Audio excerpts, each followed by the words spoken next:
बहू बनी बसंती। मीनल एक दिन शोले देख रही होती है। उसे बसंती का कैरेक्टर बहुत अच्छा लगता है। उसने बसंती को देखने के लिए कई बार शोले देखी होती है।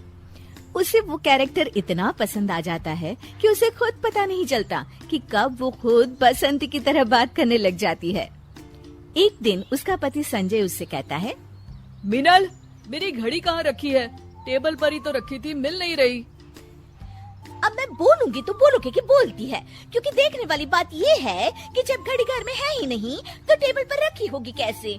क्योंकि अगर रखी नहीं होगी तो मिलेगी कैसे? अरे क्या बोल रही हो मिनल, साफ साफ बोलो ना। क्योंकि मुझे ज्यादा बोलने की आदत तो है नहीं, पर अगर आप पूछ ही रहे हैं तो मैं बता देती हूँ कि आपकी घड़ी हो गई थी बंद। तो आपने कहा था कि दुकान में दे आओ बनवाने को। अब दे आए हो तो चूंकि आपको याद ही नहीं है। हो याद आया, मैंने ही तो कहा था तुमसे। देखो अब हो गई ना बात साफ। तो आप कहोगे कि सॉरी मिनल, मैंने तुम्हारा सुबह का वक्त खराब किया। पर देखने वाली बात है कि वक्त तो खराब हुआ ही है, पर मिनल इतनी भी बेवकूफ नहीं है कि अपना और वक्त खराब करे। इसलिए मैं जा रही हूँ किचन में। जय राम जी की। मीनल किचन में चली जाती है और संजय हैरान रह जाता है। अरे बहू, आज क्या बन रहा है खाने में? मम्मी जी, खाने में तो वही बनेगा ना जो सब्जी आपके बेटे खरीद के लाए थे, गोभी लाए थे, तो वही बना रही हूँ।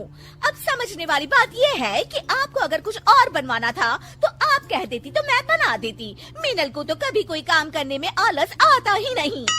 अरे बहू बस कर, तू तो रेलगाड़ी की तरह बोलती ही चली जा रही है।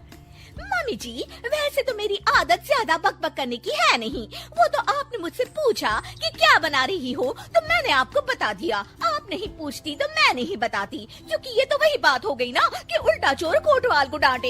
एक तो आप मुझसे पूछती हैं, फिर उल्टा मुझसे ही बोल रही हैं कि मैं कैसे रेलगाड़ी की तरह डर से बोली जा रही हूँ। ओ बस बस बस, जा रही हूँ मैं बहू। हाँ तो जाइए ना, मैंने थोड़ी ना आपको रोक कर रखा है कि रुकिए मेरे साथ बातें करिए। मीनल की बक बंद ही नहीं हो रही थी और उसकी सास रसोई से बाहर चली जाती है। बाप रे बाप, बोल बोल कर बहू ने तो मेरे कान में ही दर्द कर दिया। लगता है कि इसमें बसंती की आत्मा आ गई है। मिनल अपने कमरे में मैगजीन पढ़ रही होती है, तभी उसकी सास वहाँ आती है। अरे मम्मी जी, आज आप इस वक्त मेरे कमरे में, वैसे मुझे कोई प्रॉब्लम तो नहीं है, पर आप इस वक्त सो रही होती हैं, तो इसलिए मैंने पूछा, वरना मेरा कोई ऐसा इरादा नहीं था। क्योंकि आप सास हैं, आप कभी भी कहीं भी आ जा सकती हैं। ओफो, बस भी कर बसंती, मेरा मतलब है मीनल, और मेरी बात ध्यान से सुन। हाँ मम्मी जी, मैं कब आपकी बात ध्यान से नहीं सुनती। अरे संजय के जन्मदिन के लिए मैं और तेरे ससुर उसे एक सोने की चेन देने की सोच रहे हैं। क्या लगता है तुझे, पसंद आएगी ना उसे ये गिफ्ट? क्योंकि सोचने वाली बात ये है कि इन्हें मैंने कभी सोने की चेन पहने तो देखा नहीं। अब देखा नहीं तो पता कैसे चलेगा कि इन्हें चेन पसंद आएगी या नहीं आएगी। ओफो, बंद करना अपना ये रेडियो प्रोग्राम। बस मैं तुझे बताने आई थी कि उसके जन्मदिन के लिए ये सरप्राइज है, तो तू उसे बताना मत, ठीक है? मम्मी जी, मैं कहाँ किसी को कुछ बताती हूँ, आप बिल्कुल भी फिक्र मत करिए। क्योंकि देखने वाली बात ये है। हाँ, वो जो भी बात है ना, मुझे नहीं पता करनी। मैं जा रही हूँ। जय राम जी की।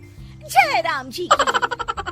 पूरा परिवार साथ बैठकर नाश्ता कर रहा होता है और संजय फोन पर न्यूज़ पढ़ रहा होता है। क्योंकि वैसे तो आप एक साथ एक बार में कई काम कर सकते हैं, पर सोचने वाली बात ये है कि एक बार में 2 काम करने चाहिए या नहीं। क्योंकि अगर आप फोन पर ध्यान लगाएंगे तो नाश्ता ठंडा हो जाएगा, और नाश्ता ठंडा हो गया तो आपको पसंद नहीं आएगा। अच्छा ठीक है, रख दिया मैंने फोन। बस तुम शुरू मत हो जाओ फिर से। मैं तो न्यूज में देख रहा था कि सोने के रेट कितने बढ़ गए हैं। हाँ बेटा, महंगाई बढ़ रही है ना। मीनल सोने की बात सुनकर रसोई से बाहर आ जाती है।